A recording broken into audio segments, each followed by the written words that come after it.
നമ്മളങ്ങനെ അവിടുന്ന് ചായ കുടിച്ചിട്ട് പയ്യെ ഇറങ്ങി കേട്ടാ. നേരെ നമ്മൾ പോണത് കഴിഞ്ഞ ദിവസം നമ്മൾ 2 സൈക്ലിസ്റ്റിനെ കണ്ടില്ലേ അവരുടെ അടുത്തേക്കാണ് ട്ടാ. അപ്പോൾ പോണ വഴിക്ക് ഒരാൾ പാമ്പിനെയൊക്കെ പിടിച്ചിട്ടുണ്ട് കേട്ടാ. കണ്ടിട്ട് തന്നെ പേടിയാണ്. കുറേ പേരൊക്കെ ഫോട്ടോയും വീഡിയോയും കാര്യങ്ങളൊക്കെ എടുക്കുന്നുണ്ട്. അതുപോലെ കുറേ പേരൊക്കെ നടന്നു പോകണം കേട്ടോ ആ റൂട്ടിൽ. അങ്ങനെ ഞങ്ങൾ പയ്യെ അവിടെ നിന്നൊക്കെ ഇറങ്ങി ജസ്റ്റ് ഒന്ന് കറങ്ങാൻ വേണ്ടി ഇറങ്ങി കേട്ടാ.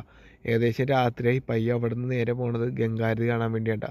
ആദ്യത്തെ ദിവസം ഗംഗാരതി മര്യാദക്ക് കാണാൻ പറ്റിയില്ല. രണ്ടാമത്തെ ദിവസം നമ്മൾ എത്തിയപ്പോൾ കുറച്ച് ലേറ്റ് ആയി പോയിട്ടാ. എന്നാലും നമുക്ക് കാണാൻ പറ്റി.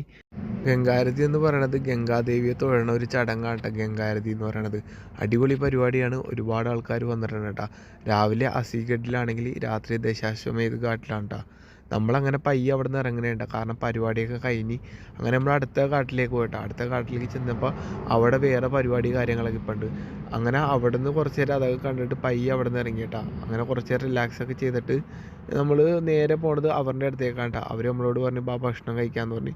ഞങ്ങളങ്ങനെ ചെന്ന് ദോശ ഓർഡർ ചെയ്തിട്ടാ.